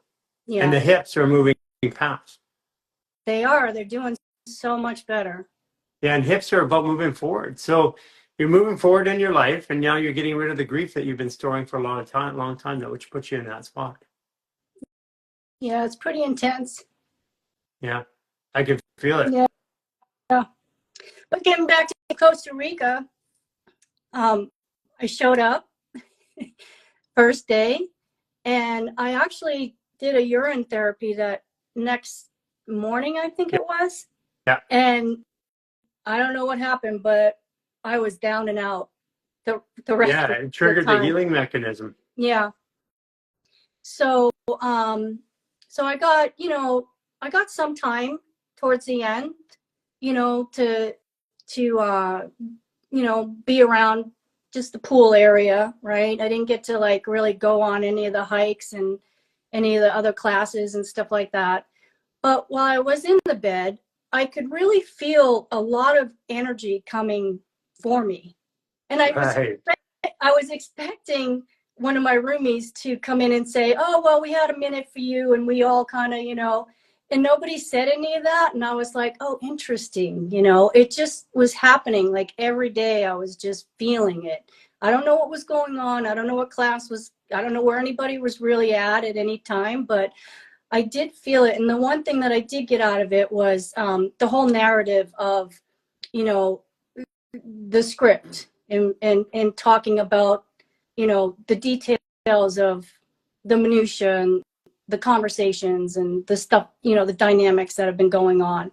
So that helped me dramatically to just kind of get out of my head a little bit more, get to that high level brief, how exactly do I feel and what am I going to do about it? And that's all I need to really focus on, because I know what I'm doing. I know what's right. I know what's not working. Just stop talking about it. Yeah, it's important that you're going through that kind of of feeling and emotion, because there's a lot of energy there to help you. And part of it is that people think that they go to a place for frequency, and then we do all this work to make us believe that the frequency that we're in is helping us. But it's really the energy and that does the work. Like, people think that if I work really hard, I'll get what I want.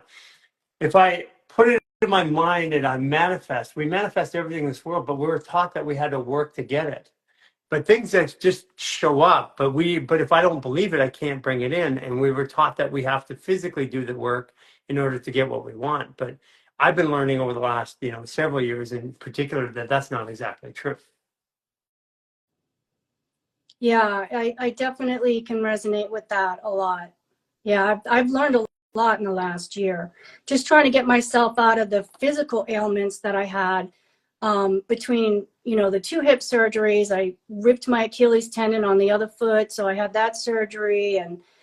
And honestly, I feel like that probably may not have happened if I understood the hydration and what that looks like.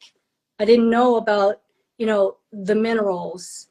I didn't know about the silica. So just those 2 things, just really pushed me forward pretty quickly. I still can't do a lot of silica. I'm like, less is more. So I'm only doing maybe a quarter teaspoon. Yeah, Your quarter body's teaspoon. detoxing. Yeah. But if you understood about the hydration, you wouldn't have had the experience that you're having right now.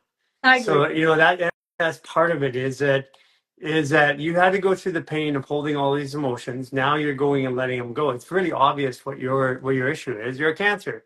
It's about family, and it's like your family's not with it. You can't be open with them. And as a result, you've held this grief, but you've held this your whole life. It stops you from moving forward, so you have a hip issue. Now your hips are working because you're doing the work. Now you're moving forward. Well, the body has to let go of all that grief. So now it's your lungs and your sinuses and your hands and your feet, all the lung areas in your body. Yeah, it's interesting. I didn't connect this with the lungs, but it makes a lot of sense based on lifestyle previously. Yeah. It's all perfect. It's all working the way it's supposed to. And part of the journey of healing is to reframe the stuff that happens, because, people say I'm sick, and I'm like, you got to be careful of that one, because sickness is a condition that leads to death. But when my body goes through a flu, I'm not sick. I'm actually healing myself. So I'm actually getting better, because when I'm done, I'm better than before every time. So that means that I wasn't sick. I was healing. So that question is, if my flu or my supposedly sickness, this detox is sickness, and that's actually healing, then what am I healing from? I'm healing from my life. My life is sick. That's a condition that leads to death, because we hold all these emotions. We do all these things that aren't good for us. We have all these chemicals. We do all of this stuff that's not good for us. That's the sickness. And then when our body goes through the detox, we're like angry at our body. And it's like, I gotta do this. I can't believe this. Why are you doing this to me? But our body's like, hey, I'm actually helping you. I'm cleaning right now. You were the one that wasn't doing anything. You're the one that's doing all this crap to me. Yeah. Yeah. So I'm still really glad I came to Costa Rica, but I want to come again, maybe not that far. It was kind of a brutal trip for me. It was like a day and a half to get there, and it took me like 2.5 days to get home. I can tell you it's karma. Yeah. So if I can maybe get over to get over to the West Coast, that would be nice. Yeah, West Coast or maybe Mexico. Yeah. Yeah. Depends on the flights. Oh, from where you are? That's simple, man. Yeah, you would think. It just depends on what airline and all of that, but trying to get direct flights and using points and stuff like that. So I was kind of limited to one airline, and but I'll make it. I'll make it again. I want to definitely come and do a whole nother retreat, or even if it's a weekend or something. We'll have the time. And I think by that time you'll be through the biggest part of what you're going through right now. Yeah. I started following you. I heard something about you on a podcast, and I don't remember where what, but it was an older one. And then I was like, gosh, who is this guy? He's answering all these questions I've had in my body and my mind for decades, right? And then so I like scoured everything I could find about you before I actually got to like your website and to Instagram. And then I was doing that for a while, and then I got into the 28-day reset, and I was in that for several months. Mm-hmm. And then I got to the LSA 1, so I've been in that for quite a few months. Yeah, it's part of a But you, journey. It's part of a journey. You know, it's like I'm just resonating or on a frequency that people can identify with. And I'm not telling people anything new, really. I'm just resonating with what they already feel or know. Yeah, so I don't know if you remember, because there's so much going on and you're helping so many people, but we were standing by the pool, and I'm not going to repeat what I said to you at this point, but we were both had our hands on the heart Yeah. of each other, and I was just, looking into your eye and breathing, trying to stay in my body, see, kind of feeling everything. And I've never felt that clear of energy from anybody. And I've done a lot of energy work. And it was I was like just trying to stay in my body. And then all of a sudden, my eye twitched. And you go, there it is. Mm-hmm. And then you go, what did you see? And I'm like, well, I didn't actually see anything, which was kind of odd because I see a lot of video, it's black, but I can feel it, right? Yeah. And I was just so amazed at how that energy felt, because it was just so gentle and clear, and it was just amazing. But then when my eye went off, you were like, it just happened, and you were like, there it is. And I was like, okay, what, can you like explain that a little bit, maybe? Let's just say that you and I have history. Oh. Yeah. Okay. See how that feels? Yeah, amazing. Okay. So the people that are coming around or that we're being drawn to right now at this particular time in the world is not an accident. I have people that are reaching out or finding all over that the tribes are coming back together. Yeah, I've been waiting a long time for We this. It's happening. It's happening right in front. People don't get it because they don't recognize the new neighbor that pulled in, that hangs out with them. They don't recognize that as the tribe, that their people are being drawn and back into these communities of people that help people. And that's part of the journey. It's what you're feeling, and what a lot of people feel, and why millions of people are following this is it's not me. It's a radio station that I'm tuned into. I'm just broadcasting a radio station, and that radio station resonates with a lot of people. And there's a lot of other people on there. It's like I like to say I'm special, but I mean we're all special in our own way. But the reality is that there's a momentum shift in the world, and the people that are tuning into that momentum shift are carrying that energy, and people are attracted to the energy. Yeah, it was so interesting because a few times that I made it down to the pool, everyone was like, oh my gosh, your eyes are so bright. Yeah. It was so weird because I was so, like, I had so much vertigo and dizziness and just weakness, and I hadn't really been eating a lot, and I left 11 pounds in Costa Rica, and it's not coming back. Woo! It's 11 pounds of grief there. Yeah, it was a lot. Yeah, you know what? It was part of your journey. There's a karmic reason for you being there. Like when I go into these situations, like I'll tell you what. I mean, it took me 20 hours to get back on normally a direct 2-hour flight. I got stopped in Costa Rica. I couldn't get out. They wouldn't let me out with my passport. I had to go with another airline where I didn't check in. I had to go to Guatemala. I had to sit there, the big long layover. Then I had to go to Cancun. I mean, I had to go back. I couldn't get a hotel. I went to like 4 different hotels. It was like, as that all going through, I could question the price or recognize that there's something that I needed to be there for. So in a way, that was the same journey that you had. Yeah.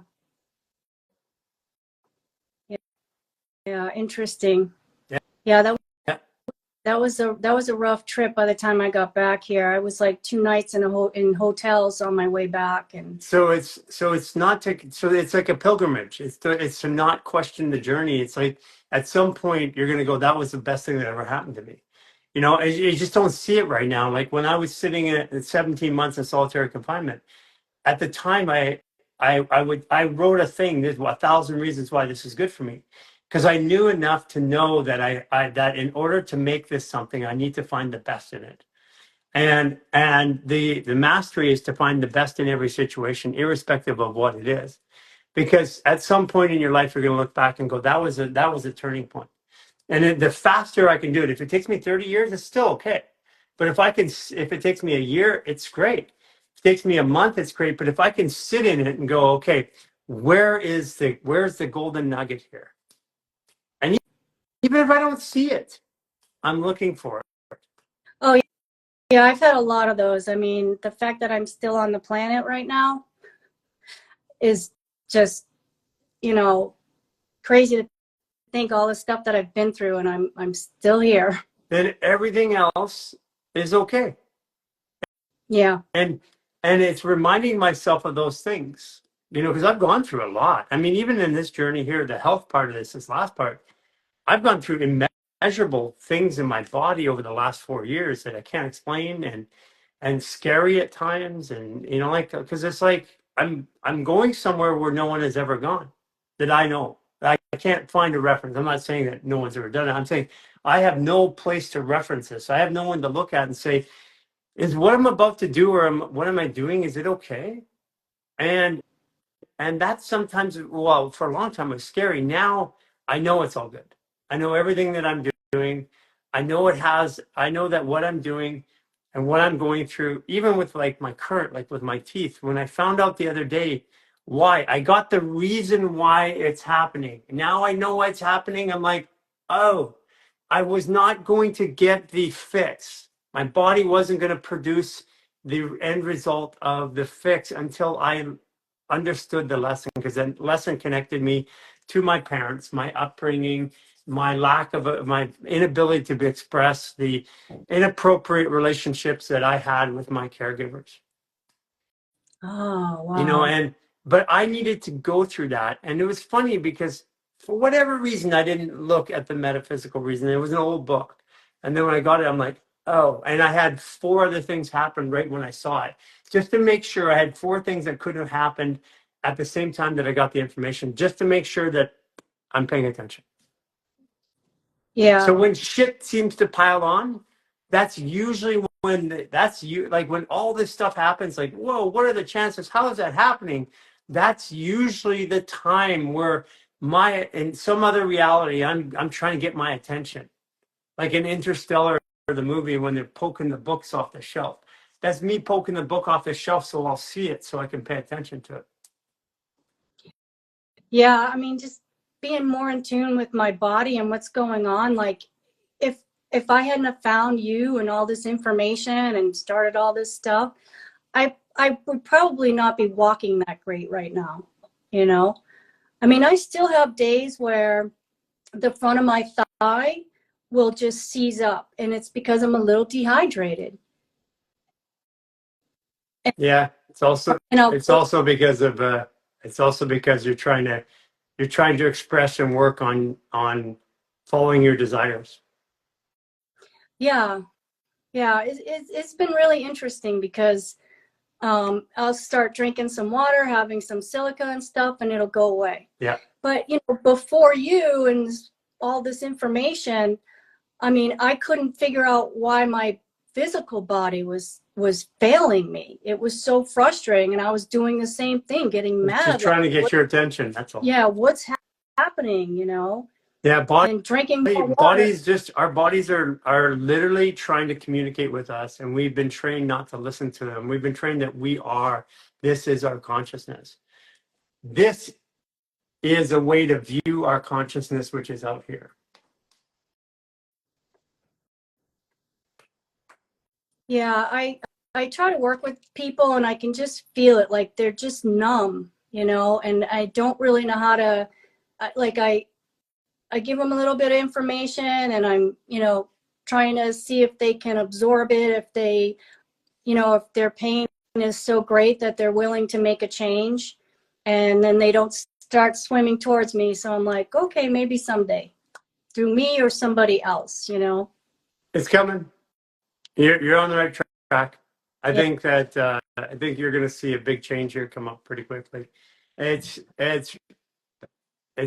this point. It's all the emotions. So do what you have to do with your body and recognize that it's your emotions. Okay. Oh yeah, for sure. That was like the missing link. Even though I knew it wasn't really about the story, I just couldn't figure out how to release more trauma, release more emotions. And I haven't really been able to do like my regularly, you know, my all of my maneuvers in the past several weeks. Like I've been doing some in the bed. It's just not as effective as I know it would be if I was up moving It's around. just as effective because it's about your intent. It's not physical anymore. You are clearing emotions, so your intent has everything to do with this. The physical transformation that you want or looking for will happen as you come to terms with your intent and recognize the signs that are being given around you. So you're on the right path. You're there already. It's just your body's catching up. Yeah. Yeah, I feel it all. I feel everything. It's a little too much some days. Yeah, I know that. You gotta just bring it down, focus on the couple pieces that I need. So let's get the top, get that going. Let's get that part out of the way. And with your family, talk to them. Just talk to them right now. Tell them what you want to say. Practice that. Find other people that are their astrological signs and talk to them. Just do that. Just practice that and watch what happens. That's what I do. Okay. Okay. Yeah. I like that. Okay. Thanks for sharing. Thank you, Gary. See you later. Take care. Bye. Thank you. Okay, for all you 29-degree Sages out there, Debbie Griffiths, I think you're probably in there. Happy birthday to you too. You are my twin, obviously. You even look like me, got the same body pains as me. For all you Sagittarius, you December 20th or 21st who are 29 degrees, or even the 28th, still in your birthday window, happy birthday. And it's going to be a powerful one. I want you guys to remember specifically that in the next 36 hours, you can be tested on old cycles and old patterns. You get to choose old way, new way, old reaction, new reaction. It's all about your reaction here right now. It's 100% about your reaction. So stay inside your power, react, stay within the reaction that you want. Make sure that you're reacting differently than you used to, and make this powerful transition into equinox. Make it work for you. The next 30 days is about control systems in your personal life and control systems around you. The world in control around you is about to change.